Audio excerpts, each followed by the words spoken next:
Sir, ഈ മലയാളം ചാനലിലൊന്നും വരാത്തൊരു വാർത്ത ഞാൻ നാഷണൽ ചാനലിൽ കണ്ടായിരുന്നു. അപ്പോൾ അതിൽ കാണിക്കുന്നത് കുംഭമേളയിൽ നടന്ന ആൾക്കൂട്ട മരണം, ഒരു അതിലൊരു ഗൂഢാലോചന ഉണ്ടെന്ന് STF ജുഡീഷ്യൽ കമ്മീഷനോട് പറഞ്ഞുത്രേ. സർ എന്തെങ്കിലും കേട്ടായിരുന്നോ?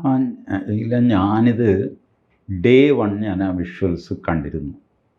ഇതിന് മുമ്പ് ചെയ്ത വീഡിയോയിൽ ഞാനത് പറയുകയും ചെയ്തിരുന്നു. ഒരു പോലീസ് ഓഫീസർ രാത്രി 1:30 മണിക്ക് ആൾക്കാരോട് പോയി കുളിക്കാനായിട്ട് അനൗൺസ് ചെയ്യുന്നു മൈക്കിൽ. ആളുകൾ എണീറ്റ് കുളിക്കാനായിട്ട് ഓടുന്നു. ചിലർ 1:30 മണിയായിട്ടുള്ളൂ, ഇപ്പം എന്താ കുളിക്കുന്നു, 3:30 കഴിഞ്ഞല്ലേ എന്നൊക്കെ പറഞ്ഞിട്ട് അവർ സംശയിക്കുന്നു. ഇങ്ങനെയാണ് ഈ പ്രശ്നം ഉണ്ടാകുന്നത് എന്ന് പറഞ്ഞൊരു വാർത്ത. നമ്പർ 2, ആളുകൾ തിങ്ങി നിറഞ്ഞ് കുളിക്കടവിലേക്ക് ഗംഗയുടെ തീരത്തേക്ക് പൊയ്ക്കൊണ്ടിരിക്കുമ്പോൾ സൈഡിലൂടെ ഒരു 10-15 ചെറുപ്പക്കാർ, അവരുടെ കയ്യിൽ ചുമന്ന കൊടി ആയിരുന്നു എന്നാണ് എനിക്ക് തോന്നുന്നത്. ബട്ട് കളർ അത്ര കറക്റ്റായിരുന്നില്ല. ഇതൊക്കെ മൊബൈലിൽ എടുക്കുന്ന വീഡിയോസൊന്നുമില്ല. അപ്പോൾ ഈ പിള്ളേരാണ്, ഈ ചെറുപ്പക്കാരാണ് ഈ കുഴപ്പമുണ്ടാക്കിയത് എന്നൊക്കെ പറഞ്ഞ് ഡേ 1 കണ്ടിരുന്നു. പിന്നെ ഞാനത് ആ സ്റ്റോറി ഫോളോ ചെയ്തില്ല. പിന്നെ എന്ത് സംഭവിച്ചു? സർ, ഞാനും കണ്ടു. 2-3 ഐ തിങ്ക് 5 വീഡിയോസ് ഞാൻ കണ്ടിട്ടുണ്ട്. ഈ ഇത് നേരിട്ട് കണ്ണിൽ കണ്ടു എന്ന് പറയുന്ന ആൾക്കാരുടെ. അപ്പോൾ അതിൽ ഒരു 2-3 വീഡിയോസിലെങ്കിലും പറയുന്നുണ്ട് 10-20 പേര് വണ്ടിയിൽ വന്ന് ഇറങ്ങി, പിന്നെ ആകെ അവിടെ ഒന്നും തള്ളും ബഹളമൊക്കെ ഉണ്ടാക്കി. എന്നിട്ട് ഒരു 4-5 സ്ഥലത്തെങ്കിലും അവർ ബാരിക്കേഡ് പൊട്ടിക്കാൻ നോക്കി. പിന്നെ ഈ റെഡ് ഫ്ലാഗ്, ഈ ചുമന്ന കൊടിയും കൊണ്ട് ആണ് വന്നത് എന്നുള്ളത് പറയുന്നുണ്ട്. പിന്നെ ബോംബ് ഇവിടെ വെച്ചിട്ടുണ്ട് എന്നുള്ള മാതിരി ശബ്ദം CCTVയിൽ തന്നെ കേൾക്കുന്നുണ്ട് എന്നാണ് STFും കൂടി പറഞ്ഞതെന്നാണ് നമുക്ക് കിട്ടിയിരിക്കുന്ന റിപ്പോർട്ട്സ്. ഏതായാലും ജുഡീഷ്യൽ അന്വേഷണം നടക്കുകയാണ്, 3 അംഗ ജുഡീഷ്യൽ അന്വേഷണം. ഇത് കുംഭമേള തുടങ്ങുന്നതിന് മുമ്പ് തന്നെ യോഗി ഈ പ്രശ്നത്തിന് ഉത്തരം പറഞ്ഞിരുന്നു. അന്ന് കൊടുത്ത, ഗംഗാതീരത്ത് കൊടുത്ത ഒരു ഇൻ്റർവ്യൂവിൽ തന്നെ അദ്ദേഹത്തോട് ചോദിക്കുന്നുണ്ട്, ഇങ്ങനെ ഈ മിസ്ചീഫ് മേക്കേഴ്സൊക്കെ വന്നാൽ എന്ത് ചെയ്യും. അപ്പോൾ അന്ന് ആ ചോദ്യത്തിന് ശരിക്കും പറഞ്ഞാൽ ഈ ആൾക്കൂട്ടത്തിൽ ചവിട്ടുണ്ടാക്കാൻ, മരിക്കാൻ ഇതല്ല അവർ ഉദ്ദേശിച്ചത് മുസ്ലിം സെഗ്മെൻറ്റിൽ നിന്ന് ആരെങ്കിലും മിസ്ചീഫ് കളിച്ചാൽ എന്ത് ചെയ്യും. അപ്പോൾ അന്ന് അദ്ദേഹം പറഞ്ഞു, അങ്ങനെ ചെയ്തു കഴിഞ്ഞാൽ അവർ ഒരുപാട് കാലം ഓർമ്മ നിൽക്കുന്ന രീതിയിലായിരിക്കും തിരിച്ചടി കിട്ടുന്നത് എന്ന് പറഞ്ഞിരുന്നു. ഇപ്പോൾ ഈ ജുഡീഷ്യൽ കമ്മീഷൻ്റെ റിപ്പോർട്ട് വന്നു കഴിഞ്ഞാൽ എത്രയാ, 1000 മൊബൈൽ ഫോണോ, 15,000 മൊബൈൽ ഫോൺസ് ട്രാക്ക് ചെയ്യുന്നുണ്ട് ആ സമയത്ത് അവിടെ ഉണ്ടായിരുന്നത്. ആൻഡ് അതിൽ കുറച്ചെണ്ണം ഇപ്പോൾ സ്വിച്ച്ഡ് ഓഫിലാണത്രേ. അതൊക്കെയാണ് അവർ കാണിക്കുന്നത്. ഇപ്പോഴത്തെ ഡിജിറ്റൽ തെളിവുണ്ടല്ലോ, CCTV ഫുട്ടേജും. 10,000 മൊബൈല് സ്വിച്ച്ഡ് ഓഫാണ്. 10,000. അതൊരു അൺയൂഷ്വൽ ആക്ടിവിറ്റി അല്ലേ. എന്തിന് 10,000 പേര് മൊബൈൽ ഓഫ് ചെയ്യണം? 4-5 പേരൊക്കെ ഓഫ് ചെയ്യുന്നതോ ചാർജിൽ അതാകുന്നതോ ഒക്കെ മനസ്സിലാക്കാം. ബട്ട് 10,000 എണ്ണം സ്വിച്ച്ഡ് ഓഫ് ആണെങ്കിൽ ഇറ്റ് ഈസ് എ പ്രോബ്ലം. അത് ഐഡൻറ്റിഫൈ ചെയ്ത്, ഈ ഹിന്ദിയിൽ പറയുമല്ലോ, ചുൻ ചുൻ കെ മാറേങ്കെ, പിൻ പോയിൻ്റ് ചെയ്തിട്ട് സ്പോട്ട് ചെയ്ത് അവരെ തീർക്കുന്നത് പല രീതിയിലായിരിക്കാം. കോടതിക്ക് മുമ്പിൽ ഹാജരാക്കി, ഇപ്പോൾ നിങ്ങൾക്ക് ഒരു ആൾക്കൂട്ടത്തിൽ തള്ളുണ്ടായതിന് ഉത്തരവാദിയെ കണ്ടുപിടിക്കാൻ വലിയ പ്രയാസം. ഇതിൻ്റെ കോൺസ്പിറസി, ഗൂഢാലോചന നടന്നതിനും തെളിവ് കണ്ടുപിടിക്കാൻ വലിയ പ്രയാസം. നമ്മുടെ നിയമ സംവിധാനത്തിൽ ഏറ്റവും ബുദ്ധിമുട്ട് പിടിച്ചൊരു സാധനം, തെളിയിക്കാൻ ബുദ്ധിമുട്ടുള്ളത് ഗൂഢാലോചനയാണ്. കാരണം അത് ഗൂഢമാണ്, രഹസ്യമാണ്. നമ്മൾ രണ്ടുപേരും രഹസ്യമായിട്ട് ഒരിടത്തിരുന്ന് ചർച്ച ചെയ്തു എന്ന് എങ്ങനെ തെളിയിക്കും? ഞാനും സമ്മതിക്കില്ല, ലക്ഷ്മിയും സമ്മതിക്കില്ല, പിന്നെ ഭൂമിയിൽ അതിന് വിറ്റ്നസ്സും ഇല്ല. സോ അപ്പോൾ എങ്ങനെ തെളിയിക്കുന്നത്? നമ്മൾ രണ്ടുപേരും ഒരു സ്ഥലത്ത് പോയി എന്ന് തെളിയിക്കാം, പക്ഷെ പോയി എന്നുള്ളത് കൊണ്ട് ഗൂഢാലോചന നടത്തി എന്ന അർത്ഥമില്ലല്ലോ. ഇങ്ങനെ വളരെ ബുദ്ധിമുട്ട് പിടിച്ചൊരു സാധനമാണ് ഗൂഢാലോചന. എൻ്റെ ഓർമ്മയിൽ ഗൂഢാലോചന കുറ്റം തെളിഞ്ഞ വളരെ കുറവ് കേസുകളേ ഉള്ളൂ. ഒന്ന് നമ്മുടെ ഗാന്ധി വധക്കേസാണ്. അതിൽ ഗൂഢാലോചന തെളിഞ്ഞു എന്ന് പറഞ്ഞു കഴിഞ്ഞാൽ ദിഗംബർ ബാഡ്ഗെ അതിലങ്ങ് അഡ്മിറ്റ് ചെയ്യുന്നു. ബാഡ്ഗെ ഒരു തിരക്കഥ പോലെ ഇതെല്ലാം കൂടെ പറയുന്നു. അത് വെച്ചിട്ട് പോലീസ് ഒരു സ്റ്റോറി ഉണ്ടാക്കിയിട്ട് അങ്ങനെയാണ് ചാർജ് ഷീറ്റൊക്കെ കൊടുക്കുന്നത്. എന്ത് വാങ്ങിക്കോട്ടെ, ദാറ്റ് വാസ് ഒരു ലാൻഡ്മാർക്കായിട്ട് IPC 120 ആണ്, 120B ഗൂഢാലോചന. BNS നമ്പർ എനിക്കറിയില്ല കേട്ടോ, ഇപ്പോൾ പുതിയത് ഇറങ്ങിയതുകൊണ്ട് എൻ്റെ മനസ്സിൽ പഴയ നമ്പർ. ഒരു 4-5 എപ്പിസോഡിന്റെ ഒരു ഗാന്ധി വധം അന്വേഷണം എന്നൊക്കെ ചെയ്തിരുന്നു. എനിവേ ദാറ്റ് പാർട്ട് ഞാൻ പറയുന്നത് ഗൂഢാലോചന തെളിയിക്കാൻ വലിയ പ്രയാസമുള്ള ഒരു കുറ്റമാണ്. അപ്പോൾ ഇതിൽ ഡിജിറ്റൽ എവിഡൻസാണ് പ്രധാനപ്പെട്ടതായിട്ട് വരാൻ പോകുന്നത്. ഇവർ തമ്മിൽ സംസാരിച്ചിട്ടുണ്ടെങ്കിൽ, മെസ്സേജ് ചെയ്തിട്ടുണ്ടെങ്കിൽ അതെല്ലാം റിട്രീവ് ചെയ്യപ്പെടും. അപ്പോൾ ആളുകൾക്കൊരു പൊതു ധാരണയുണ്ട്, വളരെ രഹസ്യമായിട്ട് വാട്സാപ്പിൽ മെസ്സേജ് കൊടുത്തു. വാട്സാപ്പിൽ മെസ്സേജ് കൊടുക്കുന്നതും പോസ്റ്റർ എഴുതി പുറത്തൊട്ടിക്കുന്നതും ഏകദേശം ഒരുപോലെയാണ്. There is no secrecy now, no privacy, no secrecy. ഇതുപോലുള്ളവരൊക്കെ ഓപ്പറേറ്റ് ചെയ്യുമ്പോഴുണ്ടല്ലോ, ഇവർ വീട്ടിൽ നിന്ന് പുറത്തിറങ്ങി ഇവരൊരു കോൾ വിളിച്ചു, തൊട്ടടുത്ത ATM പോയി ഇവർ പൈസ എടുത്തു, അത് കഴിഞ്ഞിട്ട് ഒരു റെസ്റ്റോറൻറ്റിൽ കയറി ഭക്ഷണം കഴിച്ചു, അവിടെ UPI വഴി പേ ചെയ്തു. ഇതെല്ലാം ഡിജിറ്റൽ ഫുട് പ്രിൻസാണ്.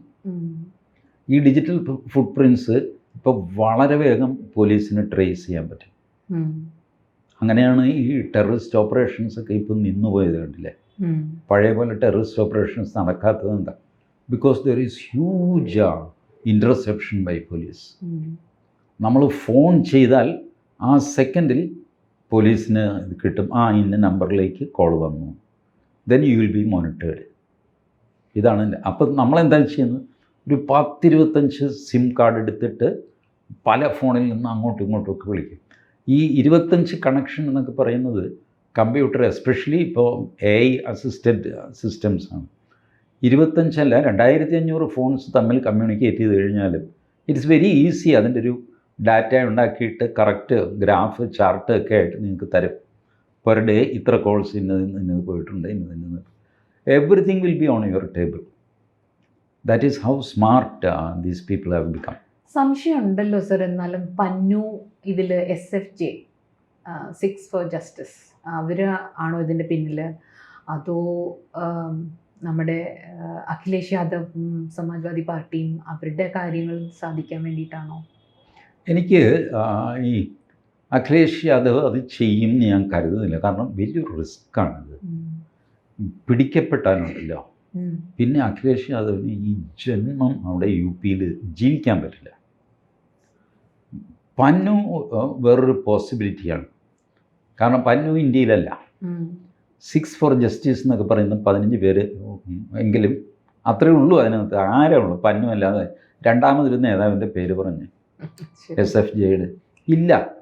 അയാൾ ഈ തൊപ്പിയും വെച്ച ആൾക്കാരെ പേടിപ്പിക്കാനായിട്ട് അമേരിക്കയിലും കാനഡയിലും ഒക്കെ ചുറ്റി നടക്കുന്നു എന്നുള്ളതല്ലാതെ സംവിധാനമൊന്നുമില്ല അയാളുടെ കയ്യിൽ. But he can higher goons. അതിൽ നിന്ന് 2 ഗുണമുണ്ട്. ഒന്ന്, കുംഭമേളയിൽ ഒരു പ്രശ്നം ഉണ്ടാക്കി എന്ന് വരുത്താം. നമ്പർ 2, ഒരു ഹിന്ദു സിഖ് ഡിവൈഡ് വലുതാക്കാം. ഖാലിസ്ഥാനികൾ ഏറ്റവും അധികം ആഗ്രഹിക്കുന്ന ഒരു കാര്യം അതാണ്, Hindu Sikh divide everywhere in India, especially UP, നമ്മുടെ ഉത്തരാഖണ്ഡ്, ഡൽഹി, പഞ്ചാബ്, ഈ സ്ഥലങ്ങളിലെല്ലാം ഒരു ഹിന്ദു സിഖ് ഡിവൈഡ് അല്ലെങ്കിൽ ഒരു റിഫ്റ്റ് നമ്മുടെ രാജ്യത്തിന് താങ്ങാൻ പറ്റില്ല എന്നവർ കണക്ക് കൂട്ടുന്നു. അങ്ങനെ കണക്കൊക്കെ കൂട്ടുന്നുണ്ടെങ്കിലും ഇതിനൊക്കെ ആളെ കിട്ടണ്ടേ. വെറുതെ സിഖുകാരുമായിട്ട് വഴക്കുണ്ടാക്കാനൊന്നും ഹിന്ദുവിനെ കിട്ടില്ല. ബിക്കോസ് സിഖ് സമുദായം ഒരു പ്രത്യേക സമുദായമല്ല, വാസ്തവത്തിൽ ഹിന്ദുയിസത്തിൻ്റെ ഒരു ഓഫ് ഷൂട്ടാണ്. ഡൽഹിയിലൊക്കെ ഇപ്പോഴും ഉണ്ട്, ഒരേ വീട്ടിൽ ഒരു മകൻ സിഖും മറ്റേ മകൻ ഹിന്ദുവായിട്ട് അച്ഛൻ വളർത്തും. ഒരു മകൻ സിഖായിട്ട് പകടിയൊക്കെ വെച്ച് കുട്ടികളെ നമുക്ക് കാണാം, ഒരേ വീട്ടിൽ ഒരേ അച്ഛൻ്റെ കുട്ടികൾ. അതാണ് ഹിന്ദുവും സിഖും. അത് സെപ്പറേറ്റ് ചെയ്യാൻ വലിയ പ്രയാസമാണ്. അതിനൊരു പന്നുവിനെ കൊണ്ടൊന്നും സാധിക്കുമെന്ന് എനിക്ക് തോന്നുന്നില്ല. ബട്ട് ഈ ജയൻറ്റ് ലീപ്പ് എന്ന് പറയുന്നത്, ഇതുപോലെ ഇത്ര വലിയ സന്നാഹമുള്ള സ്ഥലത്ത് ഒരു തീപ്പൊരി ഇട്ട് കഴിഞ്ഞാൽ കിട്ടാവുന്ന ബെനിഫിറ്റ് കിട്ടിക്കോട്ടെ. തീപ്പൊരിയും ഇട്ടൂല്ലോ അവര്. രണ്ട് പ്രാവശ്യം തീയും പിടിപ്പിക്കാൻ പറ്റിയായിരുന്നു. ഐ മീൻ അത് പിടിപ്പിച്ചതല്ല, അതിന് എങ്ങനെയൊന്നും പറഞ്ഞിട്ടില്ല, ഒരു ഗൂഢാലോചനയൊന്നും പറഞ്ഞിട്ടില്ല. പക്ഷെ ഇതിൽ വ്യക്തമായ ബട്ട് ഇവർക്ക് പറ്റുന്ന ഒരു കുഴപ്പം എന്താണെന്ന് വെച്ചാൽ, ഭാരതീയൻ്റെ ഒരു സ്വഭാവമുണ്ട്. ഒരു അപകടം നടന്നു എന്ന് വിചാരിച്ചിട്ട് അവൻ പേടിച്ച് അവിടെ പോകാനൊന്നും ഇരിക്കില്ല. കുംഭമേളയിൽ പോകാൻ തീരുമാനിച്ച ആരെങ്കിലും ഈ സ്റ്റാമ്പീഡ് ഉണ്ടായി എന്ന് പറഞ്ഞിട്ട് പ്രോഗ്രാം ക്യാൻസൽ ചെയ്തിട്ടുണ്ടോ? അന്നത്തെ ദിവസം പോലും സ്നാനം നടന്നു.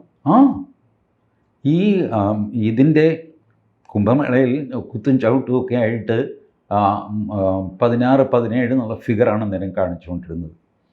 ആ ഫിഗർ കണ്ടിട്ട് അന്ന് ഉച്ചയ്ക്ക് കേരളത്തിൽ നിന്ന് പ്രയാഗരാജിലേക്ക് പോയ ആൾക്കാരുണ്ട്. രാവിലെ ഈ വാർത്ത കാണുന്നു, ഉച്ചയ്ക്ക് അവർ പുറപ്പെട്ടു പോകും. ശരി, നടന്നതാണ്, അതും കൂടെ കാണാമല്ലോ എന്ന് പറഞ്ഞു. നമ്മുടെ ആൾക്കാരുടെ സ്വഭാവമാണ്.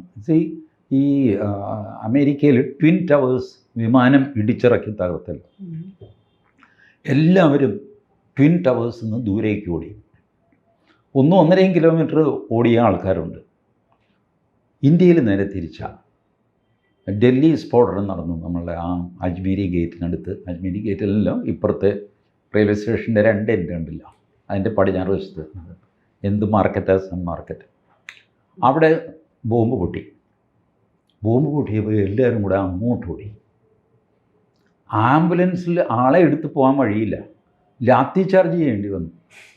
ലാത്തി ചാർജ് ചെയ്താണ് ആംബുലൻസ് പോകുന്നത്. കാരണം അപകടം നടക്കുമ്പോൾ അപകട സ്ഥലത്തേക്ക് ഓടുന്ന സ്വഭാവക്കാരാണ് നമ്മൾ എല്ലാവരും. ആന ഒരാളെ ചവിട്ടിക്കൊന്നു എന്ന് പറഞ്ഞു കഴിഞ്ഞാൽ എല്ലാവരും കൂടെ ആന അങ്ങോട്ട് ഓടും.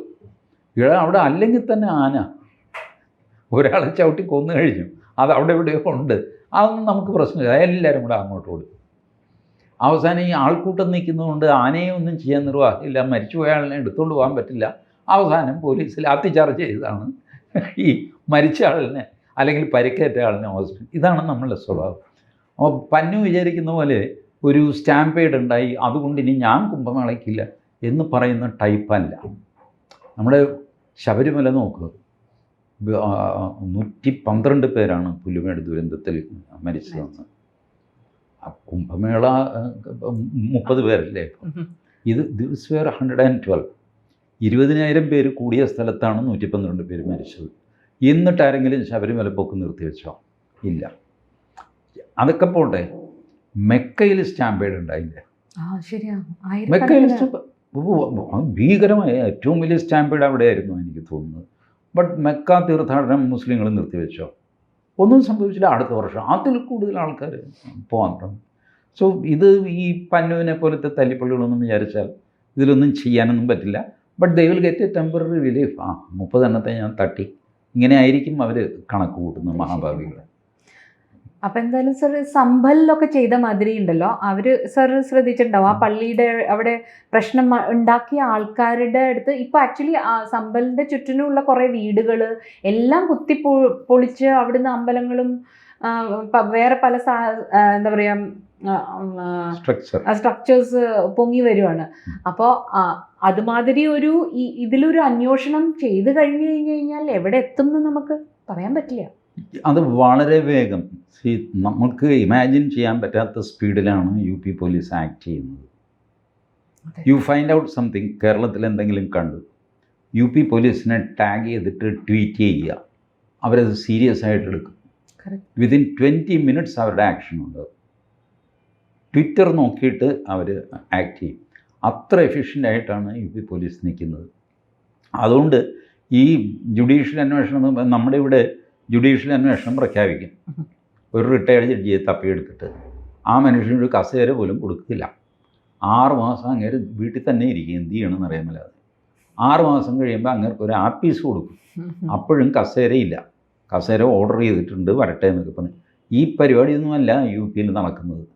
ഒരു മിന്നൽ വേഗത്തിൽ അന്വേഷണം നടക്കും. ഈ പറഞ്ഞ ഡിജിറ്റൽ ഡാറ്റ കളക്ട് ചെയ്യും, ആൻഡ് യു ആർ ഫിനിഷ്. നിങ്ങൾ 10,000 ആണെങ്കിലും ശരി, 18,000 ആണെങ്കിലും ശരി, നിങ്ങൾ മൊബൈൽ സ്വിച്ച് ചെയ്താലും ഡെസ്ക്ടോപ്പ് ബൂട്ട് ചെയ്താലും എന്തൊക്കെ ചെയ്ത് കഴിഞ്ഞാലും യു ആർ ഫിനിഷ്ഡ്. അപ്പം നമുക്കൊരു പ്രതീക്ഷ ഉണ്ട് ദാറ്റ് ഇതൊരു ഒരു ഒരു തീരുമാനത്തിലേക്ക് എത്തും. പ്രതീക്ഷയൊന്നുമല്ല, I am giving you assurance on behalf of Yogi Adityanath. One thing I can assure you, ഇതിനകത്ത് പെട്ട ആൾക്കാർ അനുഭവിച്ചിരിക്കും, അവരെ പബ്ലിക്കായിട്ട് പുറത്തു കൊണ്ടുവരും.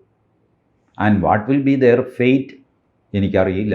യോഗി പറഞ്ഞ പോലെ 7 ജന്മം ഓർമ്മ നിൽക്കുന്ന ശിക്ഷയായിരിക്കുമോ എന്നൊക്കെ കണ്ടു തന്നെ അറിയണം. But one thing I am sure, ഇതിൽ അട്ടിമറി നടന്നിട്ടുണ്ടെങ്കിൽ അത് പുറത്തു കൊണ്ടുവരും, അവരെ ഉറപ്പായിട്ട് ശിക്ഷിക്കുകയും ചെയ്യും. Thank you sir.